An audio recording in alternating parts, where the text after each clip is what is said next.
2.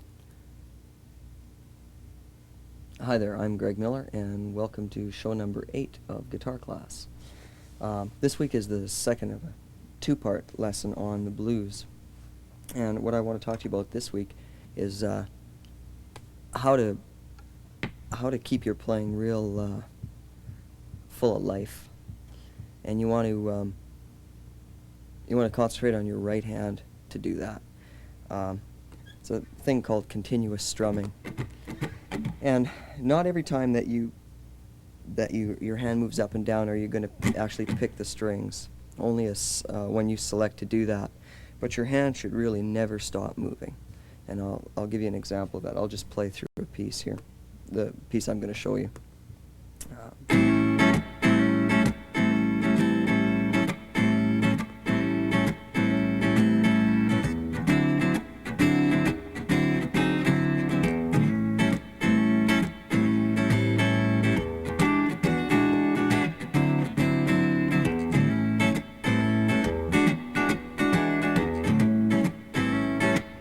My hand kept on going up and down for just that first chord. I'm picking it on the upstroke, but I'm not picking it on the downstroke. I'm hammering one of my fingers on. So even though it looks like I'm going, I'm really playing. And it makes those little notes, like that little hammer on, those subtle little things are added to the more aggressive kind of full strokes like that, and it'll make your playing sound like it's there's more going on in it, which there is. And that technique's a little hard to get used to. So, like I've said before, when you're trying to learn a technique that involves both left and right hands, what you should do is try to eliminate as much complexity as you can and concentrate on one of the two. And your right hand is the one that you really have to work on. So what you should do is just mute a chord, or mute all the strings. And we've talked about this before, just keeping sort of a shuffle kind of a feel. A 1, a 2, a 3, a 4, a 1, a 2, a 3, a 4.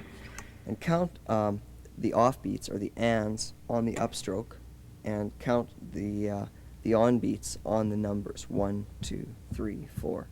So you'd be playing 1, 2, 3, 4, 1, 2, 3, 4, a 1, a 2, a 3, a 4, a 1, a 2, a 3, and 4, and 1, a 2, and 3, and 4. And that's what I'm playing for this. A 1, a 2, a 3, a 4. And for some of those strokes, I'm picking the strings and fretting the chord. For some of them, I'm just moving my hand and not picking the strings. For some of them, I'm picking the strings and muting the chord. So you get kind of a percussive or a rhythmic thing happening. And that really keeps the song flowing if you keep that very last one is a muted downstroke. If I take that out,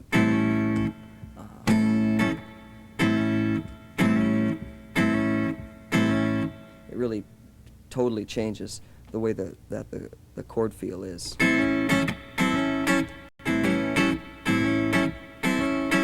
sounds almost more reggae or something like that. And you can keep a real solid 1 and 2 and 3 and 4 and happening when you're doing that. And it links up with the drummer real good, and it really feels in the pocket when you're playing it like that. That picking pattern is the same no matter what chord we're looking at.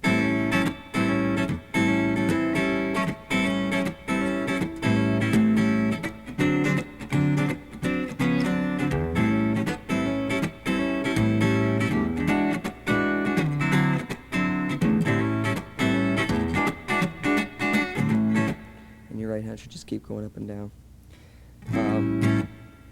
What I'm doing inside that A dominant 7 chord is looking at those two notes are changing.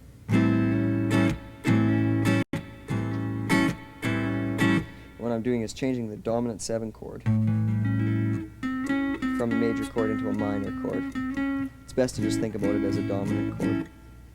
Maybe I'll run through all of these chords with you. I've drawn up a worksheet that you can look at, and I've got an A dominant 7 chord on there, and that dominant 7 chord has its root on the low E string, and I've drawn up another dominant 7 chord on there with a root on the A string.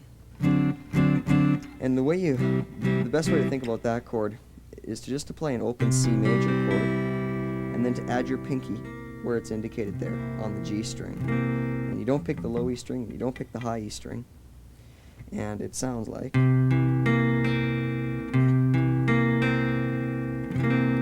So you'll go from a C major sounding to a C dominant 7 sounding.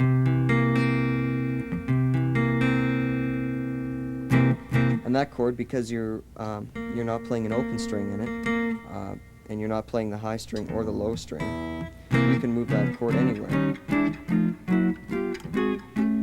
all the way up the neck, and it's considered a bar chord. Even though it doesn't look like you're barring anything, it's considered a bar chord because there are no open strings in it. And where we need to play that for this progression, which is in A, is going to be at the D. So just like when you played a C major chord here, and your ring finger is on the root, which is a C, when you play a C dominant 7 chord, it's called that because your root is still on that C, your finger is still on that C. If you move it up 2 frets, it's going to become a D dominant 7 chord. And that's the second chord that you have to go to. The other chord that I've written out on the worksheet is a 9 chord. And it's a very bluesy looking chord. You can see there that it's real similar to a dominant 7 or a B dominant 7 chord, that open B dominant that we looked at. What you're going to do is put your middle finger and index finger and ring finger in a tight little triangular pattern with your middle finger on the B. I wrote it. With your middle finger on the B on the A string, and with your index finger on the first fret of the D string, and with your ring finger on the second fret of the G string, and with your pinky on the second fret of the B string. And that would be considered a B9 chord, or a B dominant 9. It's the same thing. The root is your middle finger. So you can take this chord, because it has no open strings in it, and move it all the way up the neck. This chord is going to happen as at the 5 position, where it's going to be the third chord that we're going to play. That chord is used a lot. Stevie Ray uses that chord all the time. Hendrix used that chord in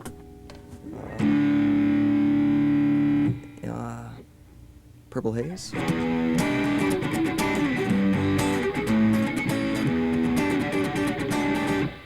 It's sort of a real funky sounding, half blues, half rock kind of chord.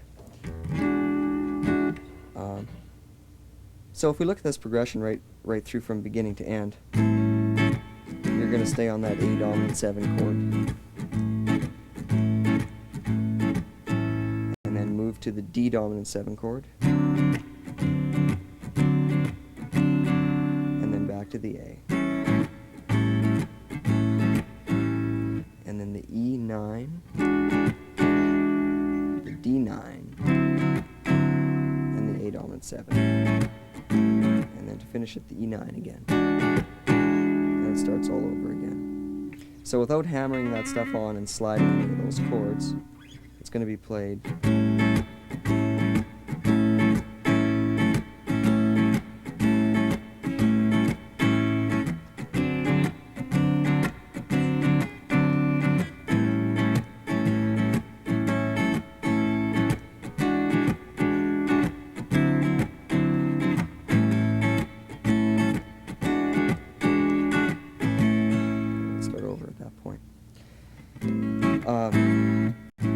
Now to spice this up a little bit, that A dominant 7 chord, like I said, is going to be modified by pulling your middle finger on and off. And what you're really going to hear is this chord ringing constantly, and you're going to hear a little melody being played.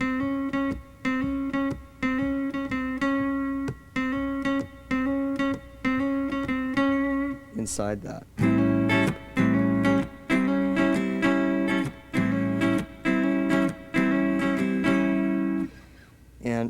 it might be tough at the beginning to hammer that note on hard enough to make it sound like you can hear it while you're playing that chord. So you really have to bang your middle finger down hard onto the G string to get that note to ring out properly. But the toughest thing about this is not actually picking the string on the way down. You want to start this progression with an upstroke with your finger off. And on the way down, you shouldn't pick the string, but you should move your hand down below the string. And while you're doing that, hammer that note on with your middle finger. And come up with a short little, just a little bite like that on the higher strings.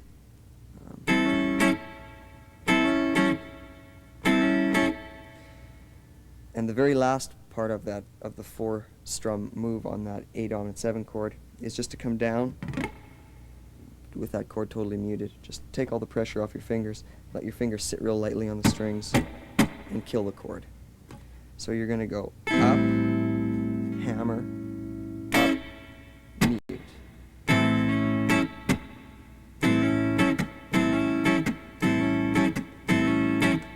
And you're going to have a tough time going down and hammering that note on and not picking it and remembering when to mute and all that stuff.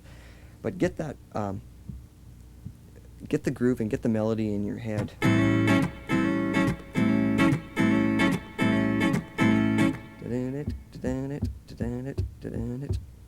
And just take it piece by piece, and you'll try to, there's a fly in my way.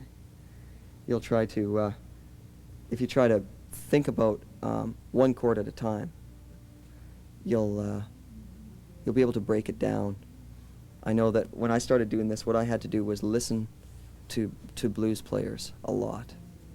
And I listened to Stevie Ray, and you can hear the stuff that he's doing. You can hear little, tiny little notes that are coming from seemingly nowhere. And if you sit down and try to figure out what chord he's playing, you can see that those notes are available to one of your free fingers. You'll be able to pull that note on and off. And there's a lot of little, those little kind of techniques that you can do to a simple chord like an A dominant 7, like hammering that third on and off to bring the chord to life instead of riding an A7 chord like this for 8 bars. You can add little notes in on top.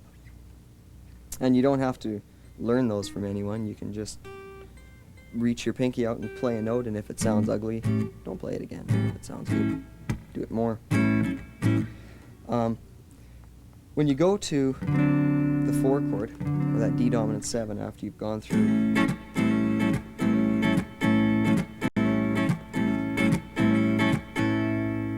you're going to play,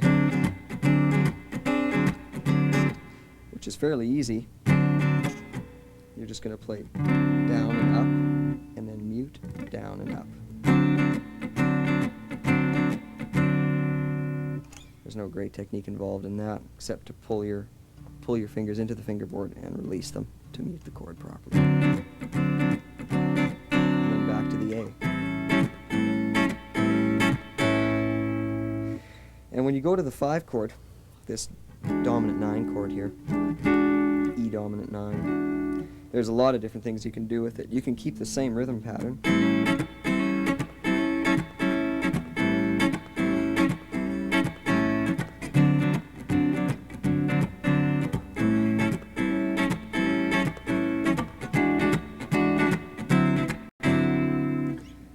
By just playing, go from the E to the D, down, up, down, up, down, up, down, up. Or you can play and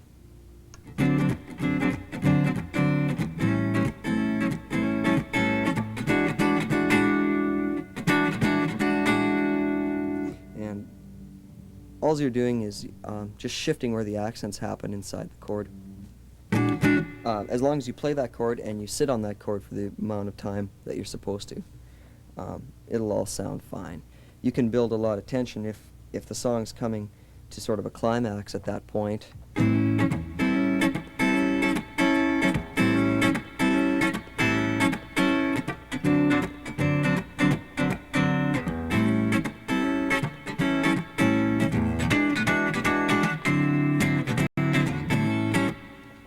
lean into it more and kind of build the tension.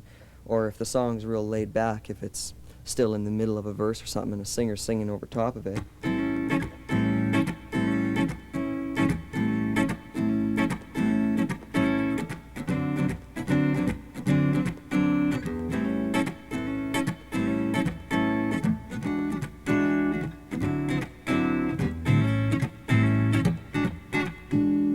you can just dig harder into the chord and play it more. If you want to play it on every one of those strokes, you can do that too. Just use your imagination. Play those chords in any time frame, any variation on them you want. Move a finger out, in and out. If it sounds good, it sounds good. And at some point you can figure out what the chord is called. But don't worry about it. The ultimate goal to playing an instrument is that it sounds good. Everything that you learn about it should help you get to that spot, being able to play your instrument and be able to play what you hear in your ear. Maybe I can just throw you out a few ideas, different ways to change this around. When you go to the 4 chord from the A,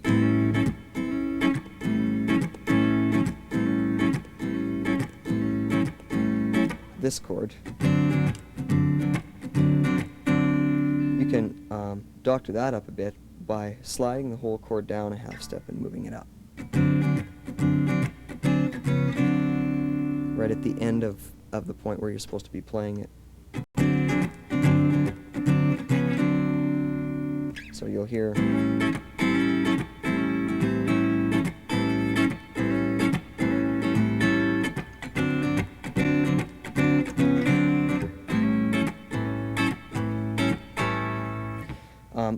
and what you're doing with that is rhythmic imitation. On the first chord,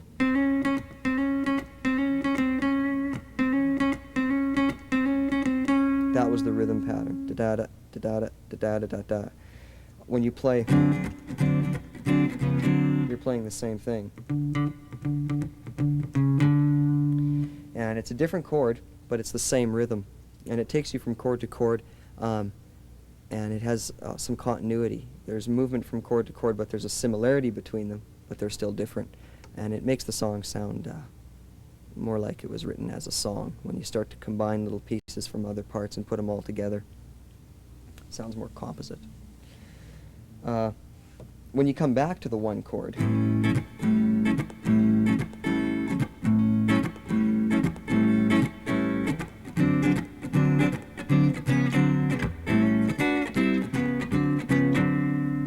you can pull those little kind of chords in. And what I'm doing there is doing a hammer on that 3rd, like I did with the 1 chord right at the beginning. So, and then playing these notes out of a D major chord, an A major chord like that, and you move it up the neck, and you arrive at a D major bar chord. And I'm not playing the root, I'm just playing those notes. And then I'm just playing those notes, which would be the higher voices of a C major chord.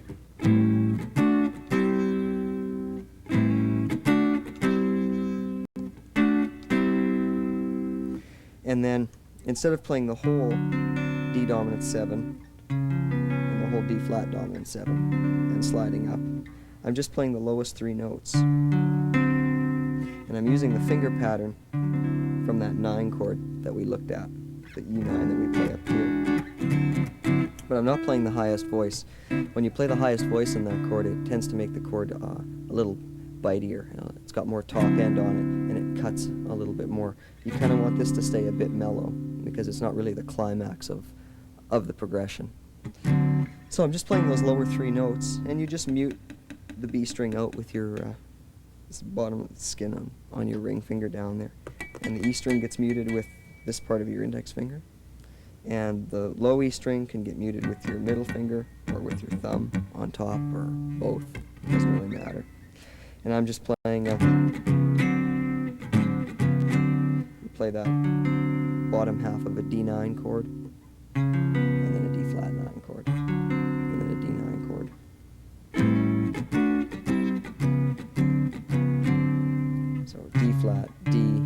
flat, D. D flat, D, D flat, D.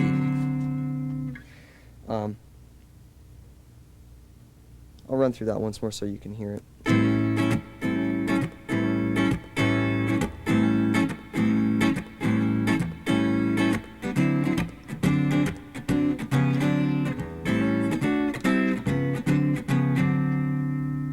And then from that position, you can slide up and go into that 9 chord at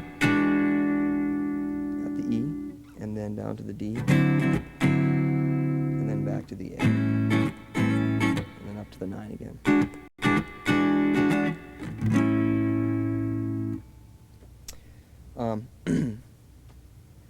One other thing you can do to a 9 chord like that is to take your pinky finger, which plays the highest voice of it, and slide it up 1 fret. Then what you have is a sharp 9. Your pinky plays the note that's considered to be the 9 in the chord, and you push it up and you just sharp it. And that's even tenser sounding. And that's the actual chord that Hendrix used in Foxy Lady. It wasn't a 9, it was a sharp 9. And they sound the same, basically. But when you hear that top voice, the cut is kind of at a different point. The sharp 9's a little tenser sounding.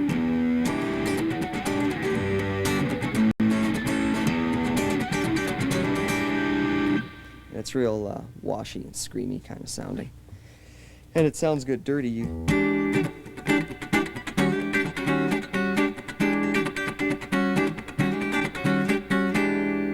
It's real funky sounding. And you can create a little melody off that 9 chord by sharping the 9 and flatting, or sharping the 9 and playing the 9 natural, just like you did with those 2 notes in the A dominant 7 chord. You can play. And there, again, you'd have rhythmic imitation from the first chord, and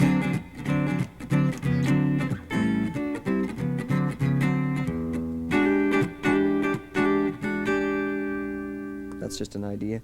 You can play those chords in different orders when you have to come from